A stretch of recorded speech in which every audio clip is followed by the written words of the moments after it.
Hi YouTube, welcome to my channel, and for those who are returning, it's good to have you back. I'm Shababs, and in this video we're going to continue with settings, the how-tos, the wear, and other features of this Siragon Smart TV model 32DA5000. We already talked about the unboxing and general features in the first video, but if you haven't seen it, below is a link so you can take a look. So without further ado, let's get started. Unbelievable!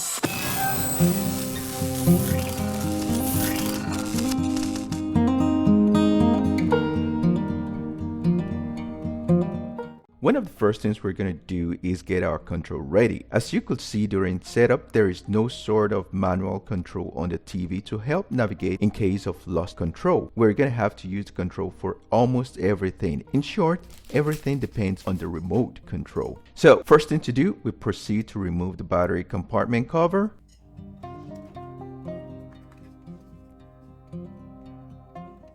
Get your batteries. Insert the two AAA batteries in the battery compartment. Make sure the polarity of the batteries matches the polarity markings in the battery compartment of the remote control. In other words, positive with positive and negative with negative. You might want to test to see if your control is working properly before we start setup of the TV. To do this, point the control to the camera and press any button. You should see a flashing light indicating it is working properly. Many people don't worry about the next part, and that's all good, but knowing the remote control will simplify the use of your television. We won't take much of your time, but we will review the basic functions of the keys before moving on to the basic operations of the TV. Starting with the power button, this red button, that's the power button. You can use it to switch between normal mode and standby mode. The source key lets you switch between the different inputs, HDMI, cable TV, coaxial, or AV. The next four buttons, Netflix, Prime Video, YouTube, and YouTube Music, opens the apps directly. This key is a direct access to manage your Google account. It can only be used if you have Google account synchronized with the TV. Then we have the config or settings to access the different interfaces of the panel. This is your Google Assistant button. To voice control your TV, this is what you need. Just press and give the order. This works like the Amazon Alexa. Next comes the left, right, up, and down buttons. After a desired selection, we can click in the center to confirm the selection. This little house here is the start or home button. Use the back key to return to the previous menu. This button is a TV guide to directly access the electronic program guide. We use these two buttons to switch between channels. Of course, this button is mute, and this bar is your volume rocker to increase or decrease the volume. Finally, these four colored buttons are for other special functions. With all this, we can now see that we already know our control, therefore we'll begin with the TV setup. To start working on the TV, we first have to plug the power cord into the power outlet and then press the button on the remote to turn on the TV. You can also do this manually. If this is the first time you have turned on the TV, the first thing you'll see is the initial setup. You'll be prompted to pair your remote control with the TV. To do this, press the home button and back button at the same time for 3 seconds and wait while it syncs. This will take you to the screen where it asks you to set your language. This is where we really start with the settings. One thing you have to know is that from now on, you can choose or select everything that the TV prompts you during the initial setup, but if you decide not to choose any options, you can do it later in the settings panel. Only it is better now because the TV immediately makes some basic changes pretty simple. First, we must set the language. It has a great variety. On the next screen, we're going to see two options to configure your TV. Either choose Google TV or Basic TV. It depends on you and what you want. If you decide to set up as Google TV, you'll be asked to log in with your Google account, not Hotmail, for which you must also have internet. Here you can do quite a few things. For example, you can watch movies and television shows from your favorite streaming applications. You will have personalized recommendations. You'll be able to activate the Google Assistant to search and control the TV with your voice, live television, and access to an external device, for example, HDMI, the AV, coaxial, or cable, etc. But if you select Basic TV, you will have only live television. or local channels, cable or antenna, and access to an external device, HDMI, USB, etc. In our case, we're going to start by configuring basic TV. First thing we're prompted to do is to select a Wi-Fi network. We'll skip that for now because we're only going to work with basic configuration. Then we have terms of service, policy, etc., which you must accept in order to use the TV properly. Then you're asked for your location or country. You must select it so that the local time, climate, weather are immediately synchronized. Channel installation gives you the option to synchronize your TV with the available channels at once. Here you're going to have three options: cable and antenna, antenna only, or cable only. If you're in a well-located area and you have cable or antenna connected, you can go ahead, but if not, you can just skip the step. Finally, you're asked to confirm that the setup is correct, and now you can click on Start. Now your TV is set up and ready. One more thing before we continue. While TV is on, you can toggle between power off and standby mode. How do we do that? Half press the off button, the red button, and standby mode is activated. If you half press the button again, it turns the TV on at once. To completely turn off the TV, you must keep the red power off button pressed for a few seconds. The TV will then ask you if you want to turn off or restart. You can also connect multiple devices to the TV and view high-quality images. The television comes with several inputs or sources, for example, cable or coaxial, AV, and HDMI. You can access input or source either by your remote control. On your control, press the source button. On the left side of the TV, you'll see some options. Select the source you want between normal, home, TV or antenna, HDMI 1 or HDMI 2. To exit, press home or the back button. You can also access source or input from the home screen. A menu pops up with 4 options. Select input from here, and the rest is the same procedure as before to select the option we want. And finally, you can access source or input from the settings icon on top of the home screen. A menu pops up with 4 options. Select input from here, and the rest is the same procedure as above to select the option we want. Let's proceed to settings to see what we can do. You can access settings directly from the remote control. Pressing the settings icon takes us to a small screen with 4 options where we select settings again. You can also select settings directly on the home screen. Go to where the settings icon is, select it, a screen appears with 4 options, and select settings again. In settings, we have a list of everything that can be done or set up on this TV. First is to set up Google TV. For now, we only want basic TV, therefore Google TV will be left for later. Among the other options, we have channels and inputs, display and sound, network and internet, accounts and login, privacy, apps, systems, remotes and accessories, help and feedback. We will review them one by one, but you might want to take a break here. If you speak a different language, you probably want to start by switching languages. To do this, or to change language, from settings go to system, then select language. You'll see some options from which we select the desired language. We're going to leave this in English, so let's go back to settings. Starting with programming channels. So if this is your first time using a TV, you're going to need to scan the channels. Before scanning, make sure the antenna or cable is correctly connected and select the signal source as TV. From settings, select channels and inputs. You're going to see 2 options, channels and inputs. If you select channel, you have 2 more options, scan channels and virtual keyboard. Select scan channels and you have either auto scan or manual scan. Choose one of them. If you decide to auto scan, you have 3 options, cable and antenna, cable or antenna. If you select cable and antenna, it will do both jobs at the same time. The TV will start automatic scanning.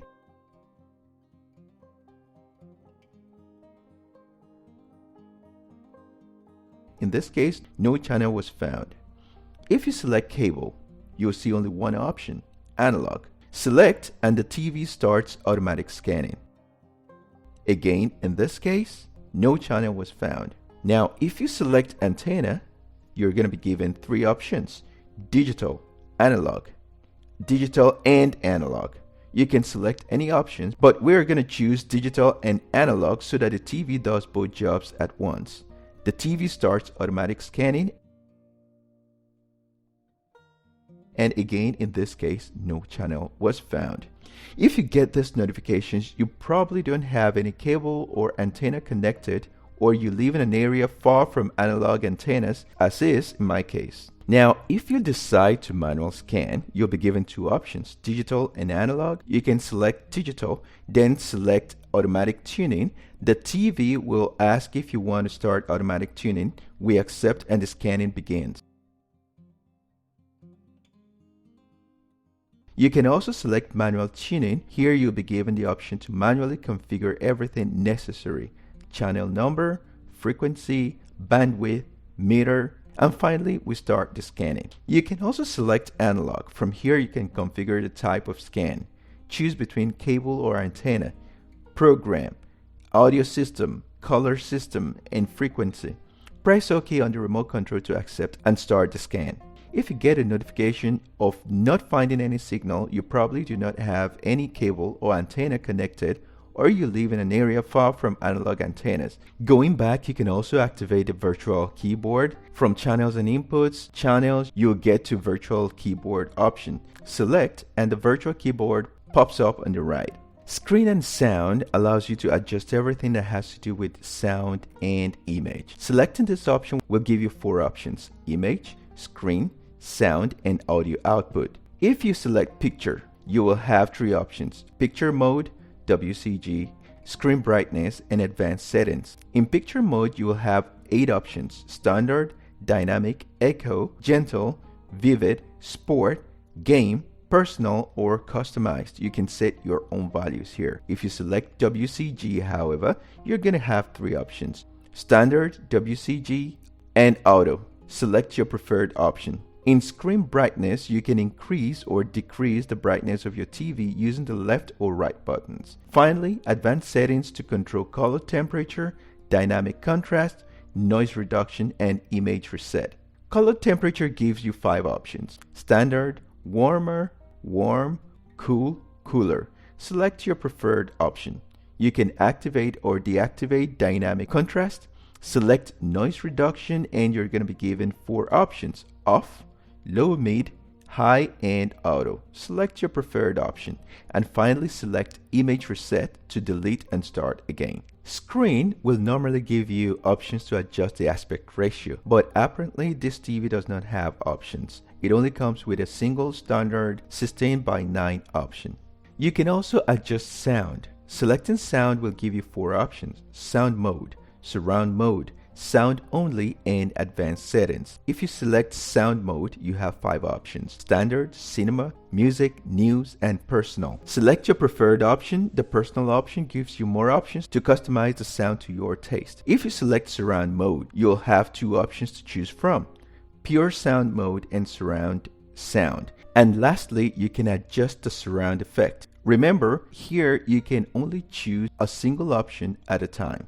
If you select sound only, the screen will turn off and you'll be able to hear only the sound from the TV, but not the image. In advanced settings, you'll have more options of things that can be done, including resetting the sound. Finally, we have audio output. When selecting, you'll have the following options that you can adjust: output device, digital audio delay, and digital audio volume. Third on the list is network and internet. If you have Wi-Fi internet in your home or nearby, the TV automatically detects it and you can choose the Wi-Fi you want. However, to configure Wi-Fi from network and internet, turn on Wi-Fi and the TV will automatically search for signals from nearby wireless networks. Select the desired network from the list. If you have a password, enter it and accept. To set up using Ethernet or the RJ45 cable, scroll down to Ethernet. Connect the RJ45 cable. It should be detected automatically, but if there is any problem, you can enter the proxy and the IP settings. You can control and see all accounts from here. In privacy, you can control the location option, usage and diagnosis, app permissions, applications with special permissions, and security and restriction. The applications sections help manage applications and allow to install or uninstall applications on the TV's disk or memory. Select applications and you'll see the last apps you used. You'll also have the option to see all the apps installed in the TV's memory, plus even system apps,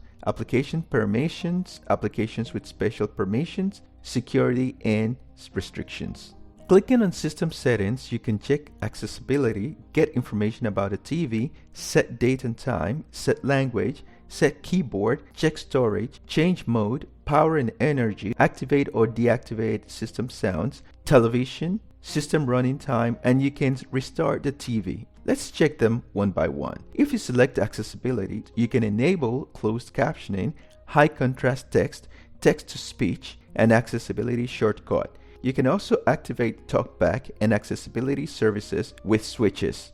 Click any option to choose and confirm. You can go to About to obtain all the information about the operating system of the TV. Here you can click Update to update the system, wait, and the whole process starts again.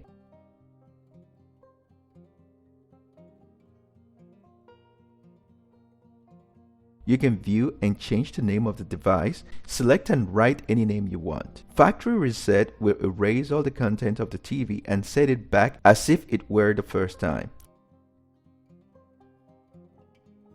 Status will confirm the information of your IP address, MAC address, Bluetooth address, serial number, idle time, among others. And then we have legal information, model of your TV or Android operating system, version, in this case 11, etc. Select date and time and you'll see 5 options: automatic date and time, set date, choose time, set time zone, and 24-hour format. Selecting automatic date and time will give you 2 options: use the time provided by the network or disable. If you select the time provided by the network, this will automatically update the date and time. You will be able to modify the set time zone option and 24-hour format. But if you select disable, the options to enter the date manually will be enabled. Select set date. First we choose the day, then the month, and finally the year. Select set time to update the hour and minutes. First we choose the hour, then the minute, and finally AM or PM. Set time zone.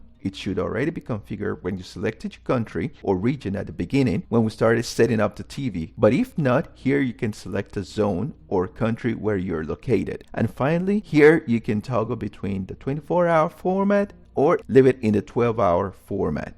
Select language to change it. Select keyboard and you'll be given 3 options: current keyboard, then Gboard settings. Finally, you can manage the keyboards. Select between the 2 available keyboards, which are Gboard and virtual remote. Select storage to see device storage, internal or USB if connected. It will show here. Select ambient mode, but to use it, TV needs to be connected online. Selecting power and energy gives you 2 options: behavior when the TV is turned on and energy saving. If you select power on behavior, you can choose to have the TV show the Google TV home screen or the last entry used when the TV turns on. And if you select power savings, you can set a specific time for the TV to turn off automatically if there is no activity. You can turn on or off system sound.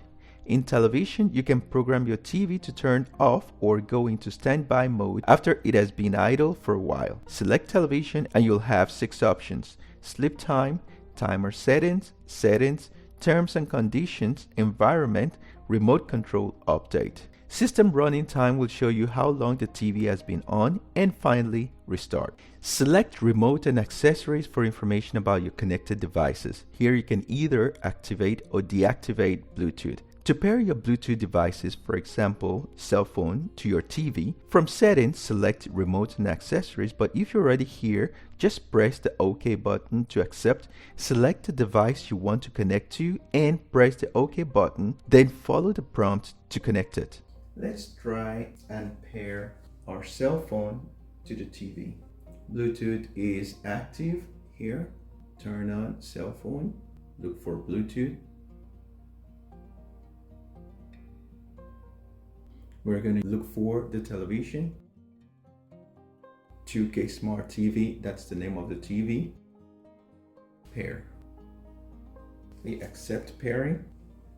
Right here, click to pair.